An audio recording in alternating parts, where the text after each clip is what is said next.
Esta es la lección número 13 de Hechos 29 y en esta lección queremos ver el tema de el creyente como modelo del arca del pacto, ¿sí? El creyente como modelo del arca del pacto. En este capítulo, también relacionado con la presencia de Dios en la comunidad donde vamos a plantar una iglesia, pero ahora reflejado en la persona del cristiano que va.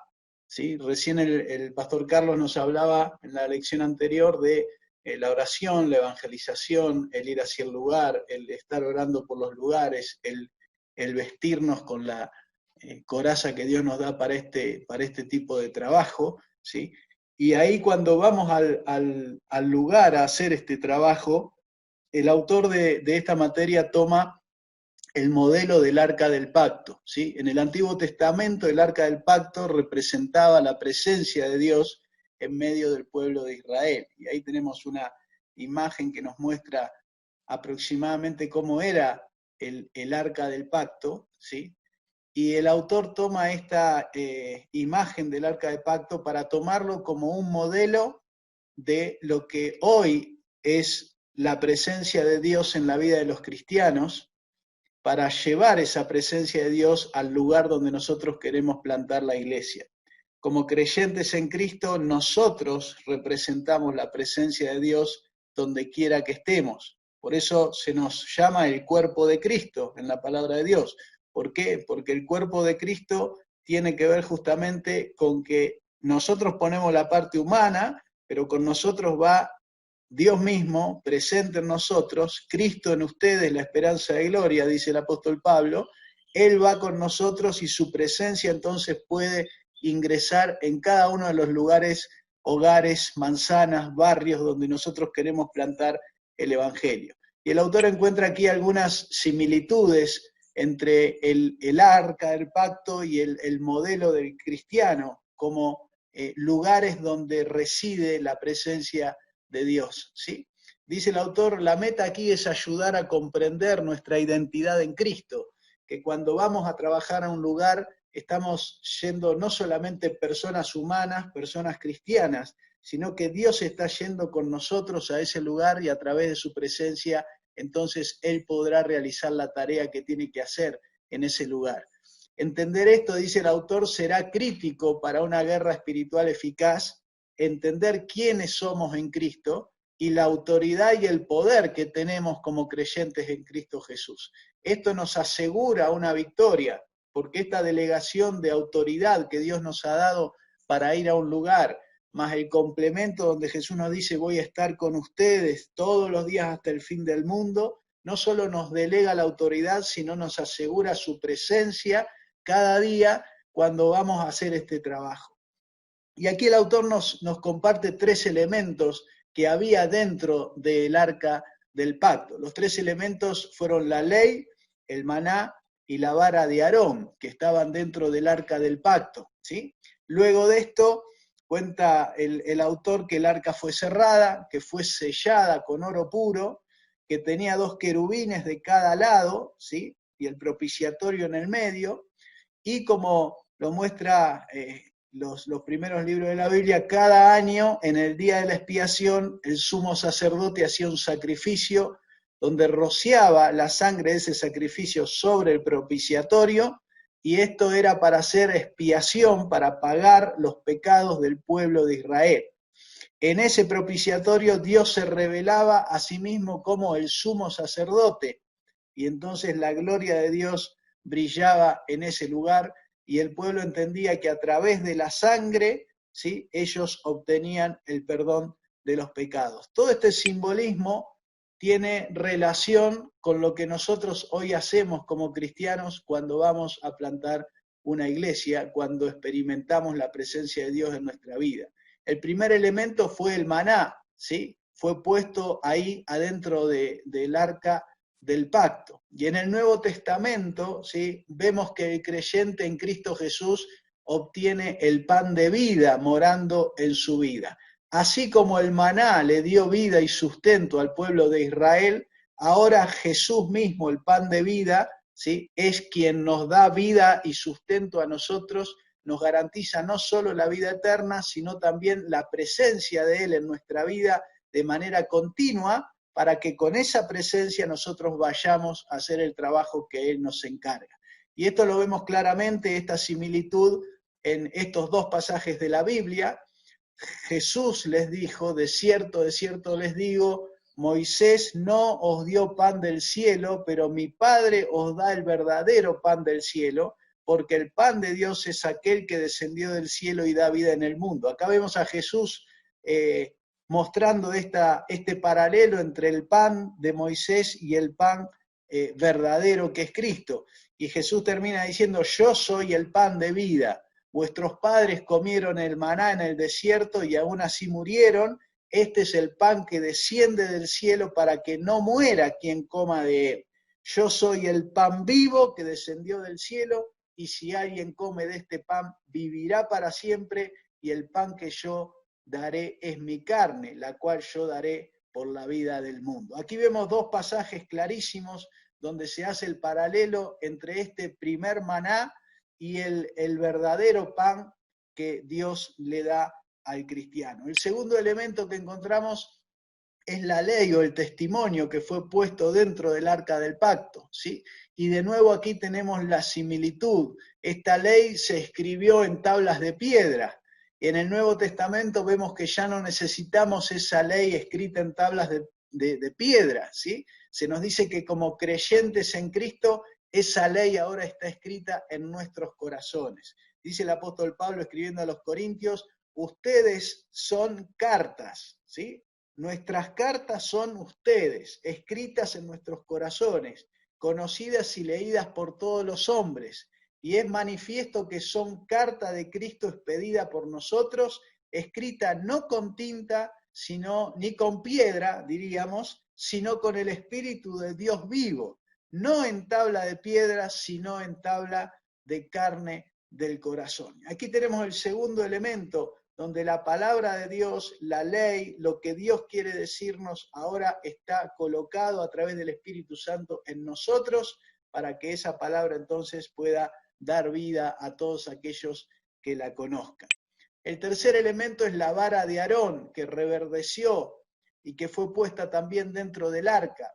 La vara indicaba que Dios había escogido a esa persona y que perdonaría los pecados de Israel. Por eso dice la palabra de Dios, florecerá la vara del hombre que yo escoja, y así haré cesar delante de mí las quejas que murmuran los hijos de Israel contra vosotros. O sea que de algo muerto, como es una vara, ¿sí?, aparece el reverdecer, ¿sí?, el tener vida. Bueno, esto es lo mismo que pasa con nosotros, lo dice el apóstol cuando escribe a los romanos, cuando dice, así también ustedes, que estaban muertos, secos, sin vida en pecado, ahora han reverdecido, ahora han florecido, ahora están vivos para Dios en Cristo Jesús. En Cristo Jesús. Esta frase en Cristo el apóstol Pablo la va a repetir continuamente porque está marcando la identidad nueva que tenemos como cristianos en Cristo Jesús, Señor nuestro. Por lo tanto, aquí tenemos los tres elementos que estaban en el arca y su paralelo con la presencia de estos elementos en nuestra vida actualmente como cristianos. En el día de la expiación continúan los paralelismos, ¿sí? En el día de la expiación el sumo sacerdote entraba en el lugar santísimo para ofrecer un sacrificio en nombre de todos, y él esparcía esa sangre en el propiciatorio, y cuando Dios veía la sangre, de él perdonaba los pecados del pueblo. Imagínense ustedes a todo el pueblo mirando a ese pequeño animal que se mataba y al cual se le esparcía su sangre, y ellos entendían que Él estaba pagando por ellos. Entonces después vendría Cristo. Por eso dice Pablo a los Efesios, pero ahora en Cristo Jesús, ¿sí?, en Cristo Jesús, ya no es un animal, sino que es Cristo muriendo en la cruz, ustedes que en otro tiempo estaban lejos, ahora están cercanos, hechos cercanos por la sangre de Cristo. Y no solo el acercarnos a Dios, sino el caminar con Dios. Fíjense que en 1 Juan 1.7 dice, pero si andamos en luz como Él está en luz, tenemos comunión unos con otros, y la sangre de Jesucristo, su Hijo, nos limpia de todo pecado. O sea que esta sangre no es solo cuando por primera vez aceptamos a Cristo en nuestro corazón, que Él limpia a través de su sangre, sino que esta sangre nos limpia de todo pecado continuamente cuando andamos en la luz de Cristo. Por lo tanto, aquí tenemos otro paralelismo relacionado con la sangre que se utilizaba en esa época y con la sangre de Cristo, que es para nosotros lo que limpia nuestros pecados y nos permite tener una relación continua, ¿sí? Limpia delante del Señor. Otro paralelismo del modelo del Arca del Pacto con la vida del cristiano es que el Arca del Pacto fue cubierta con oro, por dentro y por fuera, fue sellada con oro puro, ¿sí? Y la palabra de Dios habla también de un sellado en el corazón del creyente que está en Cristo Jesús. Este sellado ahora ya no es con oro, sino que es con el Espíritu Santo. Dice el apóstol Pablo, en Él, de nuevo, en Él, ¿sí? En Cristo, también ustedes, habiendo oído la palabra de verdad, el evangelio de vuestra salvación, y habiendo creído en Él, fíjense cómo Pablo va por orden, ¿sí?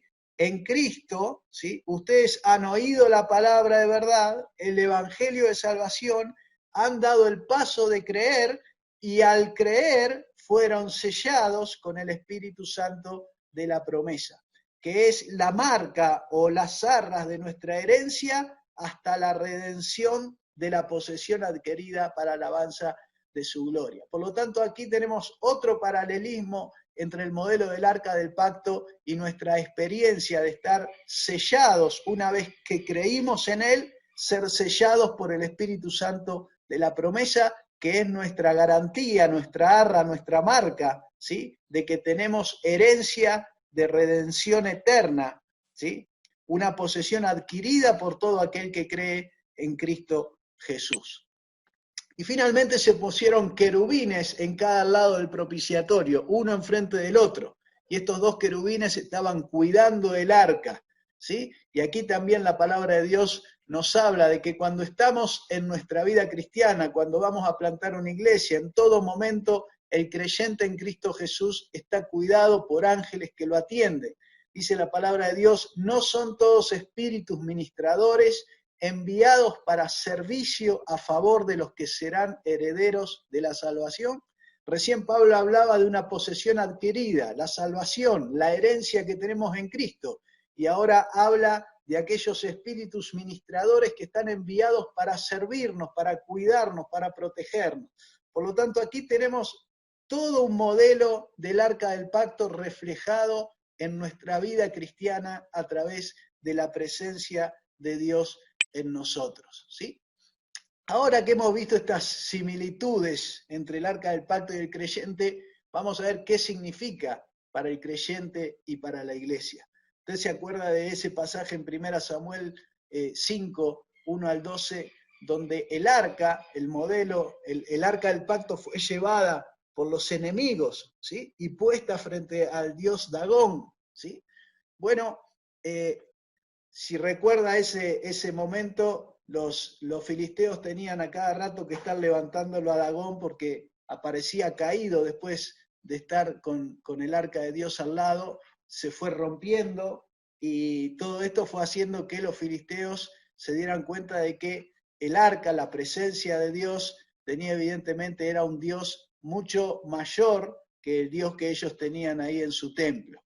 ¿Qué significa esto? Básicamente, que cuando nosotros hacemos caminatas de oración ante los templos, las urnas de dioses falsos, podemos estar de pie y con fe y con mucha seguridad, porque así como el arca llevaba la presencia de Dios, hoy nosotros llevamos la presencia de Dios a esos lugares. Y como bien enseñaba el pastor del ejemplo ahí de Almolonga, esa era la autoridad con la que él iba y tocaba las puertas de los bares y oraba para que se cierren, o sea, para que los dioses falsos que están teniendo autoridad sobre el lugar donde vamos a trabajar empiecen a caer. Aquí en 1 Samuel 5 empezamos a ver uno de los ejemplos donde frente a la presencia de Dios, los dioses falsos no podían mantenerse en pie, se caían, se rompían, ¿sí? ¿Por qué? Porque cuando nosotros como creyentes representamos la presencia de Cristo, también esto tendría que ser una experiencia en nuestro trabajo de plantación de iglesias. Tendríamos que empezar a ver cómo los lugares donde el enemigo hoy tiene autoridad y está dominando empiezan a caer, y en ese lugar empieza la presencia de Cristo, la presencia de Dios a ser quien domina. Y se reemplazan esos malos lugares por lugares, como decía también el pastor del ejemplo, que ahora son lugares de oración, son lugares donde hay una iglesia, son lugares donde hay un nuevo centro, donde estaba la cárcel, ahora estaba el Palacio Municipal, lugares que se van cambiando de lugares que representaban algo malo a lugares que representan algo bueno. Por lo tanto, recordar que nosotros, la iglesia, somos el cuerpo de Cristo aquí en la tierra, y que así como Dios habitaba en el arca del pacto, hoy habita en cada una de las personas que ha creído en Cristo y que ha recibido el Espíritu Santo en su corazón. Y como iglesia de Cristo tenemos la autoridad delegada por Jesús para ir a cada lugar y hacer discípulos a todas las naciones. En ese pasaje de Mateo 28, Jesús encierra el mandato de hacer discípulos a todas las naciones bajo su delegación de autoridad. Dice, toda autoridad me es dada en el cielo y en la tierra, y lo termina cerrando el mandato de hacer discípulos diciendo, yo voy a estar con ustedes todos los días, mi presencia va a ser todos los días con ustedes hasta el fin del mundo. Por lo tanto, tenemos garantizada la presencia de Cristo en nuestro corazón para poder ir a hacer el trabajo de conquistar los territorios donde el enemigo hoy está dominando. Tenemos entonces aquí finalmente el desafío de tomar esta enseñanza y trasladarla a un lugar donde el enemigo esté dominando. Dice Jesús, yo también te digo que tú eres Pedro, y que sobre esta roca edificaré mi iglesia, y las puertas del Hades no la dominarán. La iglesia no puede ser dominada, ¿sí?, por otro Dios que no sea el Dios en el que creemos. Como creyentes y como iglesia debemos entender quiénes somos en Cristo Jesús si vamos a ir a batallar eficazmente en la guerra espiritual. Ahí en la carta de Efesios capítulo 1, el apóstol Pablo muestra claramente quiénes somos en Cristo. Si usted todavía no tiene claro quién es en Cristo Jesús, lea ese capítulo y señale cada una de las cosas que el apóstol Pablo señala ahí, capítulo 1 y capítulo 2, de quiénes somos en Cristo Jesús. Esa es la realidad, eso es lo que Dios dice, ¿sí? No pasa por lo que yo siento, ni siquiera por lo que yo creo, sino por lo que Dios afirma. Y Dios afirma que en Cristo nosotros somos más que vencedores. Por lo tanto, los falsos dioses no van a poder permanecer mucho tiempo delante de la presencia de Dios. Los dioses falsos no pueden estar de pie ante la presencia de la iglesia. Los dioses falsos no pueden mantenerse en el tiempo ante la presencia de Dios en nuestra vida si nosotros entramos a conquistar esa comunidad.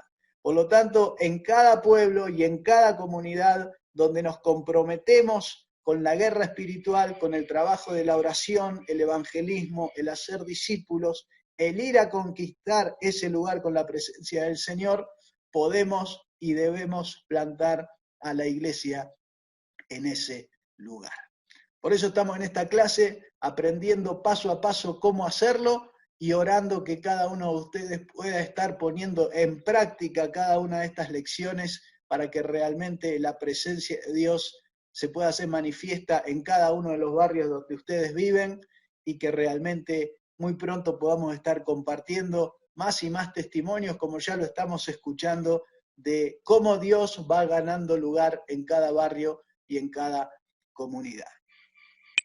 Cerramos este espacio entonces de esta lección con el resumen de lo aprendido. En cada lección el autor nos anima a escribir 2 o 3 cosas significativas que usted ha aprendido en esta lección y que cree que serán importantes para su ministerio, este resumen le ayuda a usted a ir afirmando los conceptos principales de cada clase y de esta manera vamos avanzando en esta materia.